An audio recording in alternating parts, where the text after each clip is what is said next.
atas waktu dan kesempatan yang diberikan kepada saya. Perkenalkan, nama saya Aprianti Suni dengan NIM 2301090101.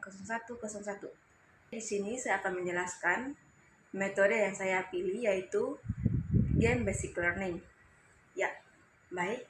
Masuk dalam poin pembahasannya itu yang pertama, pengertian Game Basic Learning. Jadi, Game Basic Learning adalah pendekatan pembelajaran yang menggunakan permainan sebagai inti proses belajar untuk mencapai tujuan kompetensi siswa. Elemen game seperti tantangan, poin, level, dan kompetisi membuat materi pelajaran lebih interaktif dan menyenangkan. Berbeda dengan gamification yang hanya menambahkan elemen game pada metode konvensional. Kita akan masuk dalam poin kedua pembahasan, yaitu mengenai strategi tahapan metode Game Basic Learning. Yang pertama yaitu tahapan proses utama dibagi jadi 6 langkah. Langkah inti yaitu tentukan learning outcomes atau identifikasi target pembelajaran spesifik, misalnya analisis sejarah kolonial untuk siswa SMA. Yang kedua, rancangan game. Pilih simulasi atau permainan atau dalam bentuk kuis, kartu scramble yang selaras dengan materi. Yang ketiga, jelaskan materi dan aturan, simpulkan topik singkat, bagi kelompok, dan tegas prosedur, poin, dan juga waktu. Kita masuk pada poin yang keempat, yaitu pelaksanaan. Siswa main game secara kooperatif atau komprehensif. Guru memantau para siswa dalam bermain game. Yang kelima, penilaian dan diskusi. Guru menghitung skor, review kesalahan via peer self-assessment. Yang keenam, evaluasi dan refleksi. Guru mengumpulkan feedback, revisi untuk siklus berikutnya. Proses ini fleksibel untuk anak SMA dengan durasi 45 menit per sesi dan dapat hybrid offline and online. Yang berikut, kita masuk dalam poin kelebihan dan kekurangan penerapan metode Game Basic Learning. Yang pertama yaitu kelebihannya. Terbagi menjadi 3, yaitu meningkatkan motivasi siswa melalui fun learning, kreativitas, dan kolaborasi tim. Yang kedua, mempermudah pemahaman konsep rumit dan retensi memori jangka panjang. Yang ketiga, memberi umpan balik langsung serta melatih keterampilan abad yang ke-21. Yang berikut poin kekurangannya, yaitu persiapan game memakan waktu yang cukup lama dan membutuhkan keterampilan guru yang khusus. Yang kedua, risiko kelas gaduh, siswa lambat paham aturan atau mencontek. Yang ketiga, bergantung fasilitas digital, sulit di daerah dengan internet lemah seperti daerah kita, yaitu NTT. Kita masuk dalam pembahasan berikut, yaitu proses penerapan Game Basic Learning di kelas. Yaitu yang pertama, pemilihan tujuan dan game. Guru identifikasi learning outcomes, misalnya memahami konsep sejarah kolonial, lalu pilih atau rancang game sederhana seperti kartu scramble atau kuis. Yang kedua, penyampaian materi awal.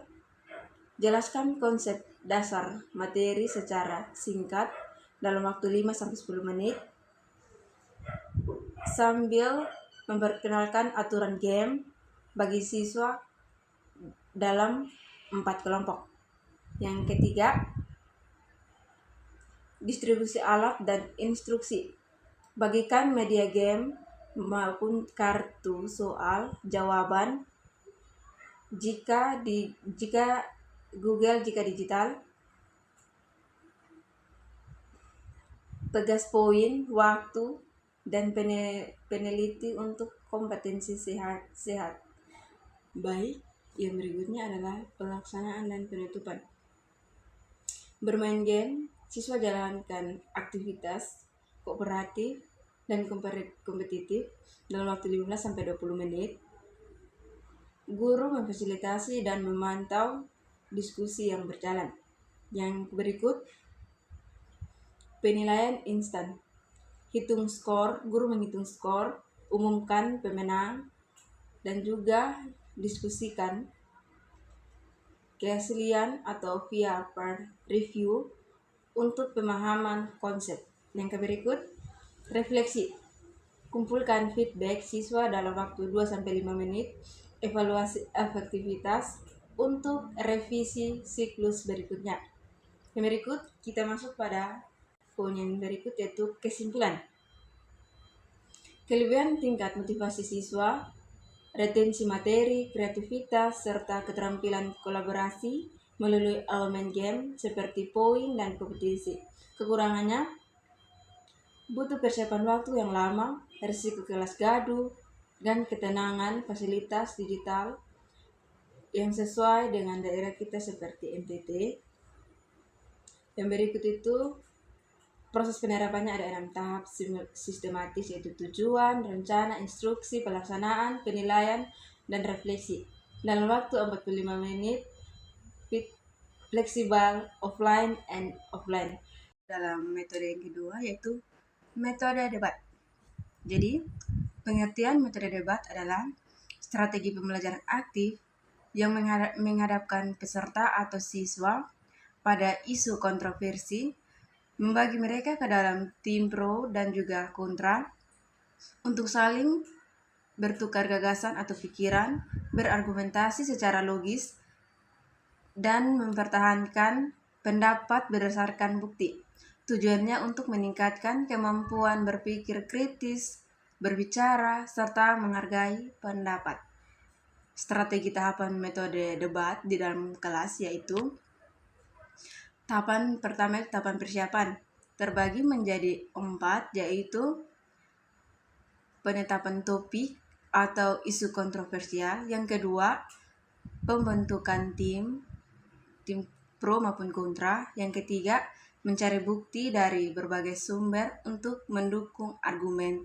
Yang keempat, struktur, pernyataan, alasan, bukti, dan juga kesimpulan yang menggunakan kembali ke emosi.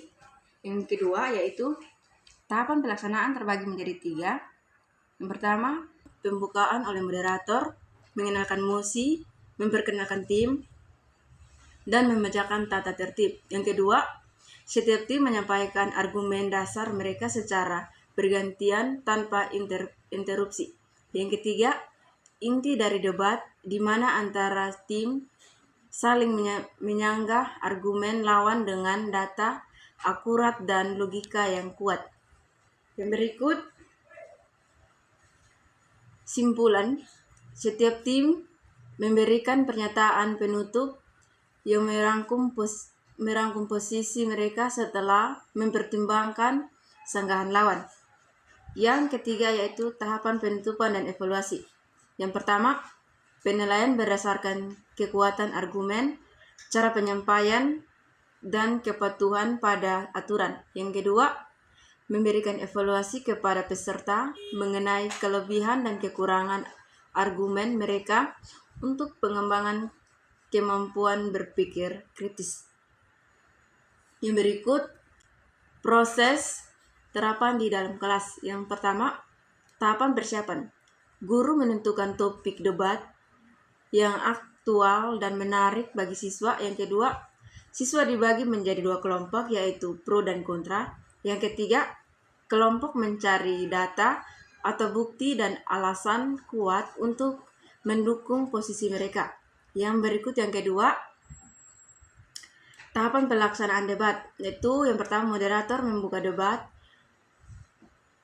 membacakan tata tertib, dan memperkenalkan topik. Yang kedua, masing-masing tim pro dan juga kontra menyampaikan pandangan mereka secara bergantian tanpa interupsi. Yang ketiga, saling menanggapi, mendebat, dan memberikan sanggahan terhadap argumen lawan. Yang ketiga yaitu tahapan penutupan dan evaluasi. 1. Kedua tim menyampaikan kesimpulan akhir berdasarkan jalannya perdebatan. Yang kedua, guru memberikan umpan balik. Yang ketiga, guru menilai keterampilan berpikir kritis. Yang berikut yaitu kita masuk dalam kelebihan dan kekurangan dalam metode debat. Pertama, kelebihannya yaitu 1. Peserta didik dilatih menganalisis masalah dari berbagai sudut pandang dan mengembangkan argumen logis. Yang kedua, meningkatkan keterlibatan siswa dalam proses pembelajaran dan meningkatkan komunikasi yang efektif. Yang ketiga, memungkinkan peserta memahami fakta dan sisi pro maupun kontra. Yang keempat, melatih siswa menyampaikan pendapat dengan jelas, persuasif. Yang kelima, cocok untuk diskusi kelompok dan membangkitkan minat siswa. Yang berikut kekurangan dari metode debat yaitu sanksinya perdebatan dapat memicu emosi tinggi. Yang kedua, keinginan untuk menang menyebabkan siswa mengabaikan pendapat lain. Yang ketiga, harus dirancang dengan baik. Yang keempat, jika tidak dikelola dengan baik, hanya orang-orang tertentu yang mendominasi perdebatan tersebut. Yang berikut kesimpulan dari metode debat. Metode debat adalah alat yang efektif untuk meningkatkan kemampuan berpikir kritis dan analisis siswa melalui pendekatan aktif. Keberhasilannya sangat bergantung pada persiapan guru dalam memilih topik, manajemen kelas selama proses debat, dan kemampuan untuk menganalisis perbedaan pendapat agar tetap fokus pada argumen ilmiah tersebut. Akan menjelaskan metode yang ketiga saya pilih yaitu metode ceramah. Pengertian metode ceramah. Metode ceramah merupakan salah satu pendekatan pengajaran tradisional yang sering digunakan dalam pendidikan formal. Pendekatan ini menekankan penyampaian materi secara lisan oleh pengajar kepada peserta didik. Yaitu strategi metode ceramah terbagi menjadi 5, yaitu yang pertama, menentukan tujuan pembelajaran. Yang kedua, menyusun materi secara runtun dan terstruktur. Yang ketiga, menggunakan bahasa yang komunikatif dan sederhana. Yang keempat, menggunakan media pendukung seperti PPT, video, dan ilustrasi. Yang kelima yaitu menyisipkan pertanyaan agar peserta didik tetap aktif. Yang berikut yaitu proses pelaksanaannya metode ceramah di dalam kelas. Yang pertama yaitu pembukaan, apersepsi, dan penyampaian tujuan. Yang kedua, penyampaian materi, penjelasan inti secara sistematis. Yang ketiga, interaksi, tanya jawab atau diskusi singkat. Yang keempat, penutup, kesimpulan, dan penegasan kembali poin penting. Yang berikut penerapan metode ceramah di dalam kelas terbagi menjadi 4. Yang pertama yaitu digunakan pada kelas besar. Yang kedua, cocok untuk materi, teori, atau konsep dasar. Yang ketiga, efektif untuk pengantar topik. Yang keempat, dapat dikomunikasikan dengan diskusi atau tanya jawab. Yang berikut, kelebihan dan kekurangan metode ceramah. Kita masuk kepada kelebihannya itu yang pertama, mudah dilaksanakan. Yang kedua, efisien untuk menyampaikan banyak materi. Yang ketiga, tidak memerlukan banyak alat. Yang keempat, cocok untuk jumlah peserta yang banyak. Yang berikut kita masuk dalam kekurangan metode ceramah yaitu peserta didik cenderung pasif, mudah menimbulkan kebosanan. Yang ketiga, kurang melatih keterampilan berpikir kritis. Yang keempat, sulit mengetahui tingkat pemahaman peserta secara langsung. Yang berikut yaitu kesimpulan dari metode ceramah, yaitu metode ceramah adalah metode pembelajaran lisan yang efektif untuk menyampaikan informasi secara cepat dan terstruktur. Namun, agar lebih optimal, metode ini perlu dikomunikasikan dengan metode lain agar pembelajaran lebih aktif dan juga menarik. Baik, yang berikut kita akan masuk dalam penjelasan berikut, yaitu mengenai peran guru pada abad yang ke-21. Peran guru di abad yang ke-21 telah bergeser dari penyampaian pengetahuan menjadi fasilitator pembelajaran yang adaptif terhadap perkembangan teknologi dan tuntun keterampilan pada abad 21. Guru berperan sebagai fasilitator yang mendukung pembelajaran, berorientasi siswa, mendorong berpikir kritis, pemecah masalah, dan penggunaan teknologi. Sebagai motivator dan pembimbing, guru dapat membangun karakter siswa seperti kemandirian, tanggung jawab, dan adaptif melalui pendekatan inovatif. Guru juga berfungsi sebagai evaluator dan inovator, merancang strategi kreatif yang mengidentifikasikan 4 pilar pendidikan UNESCO, belajar mengetahui, berbuat, menjadi, dan juga hidup bersama.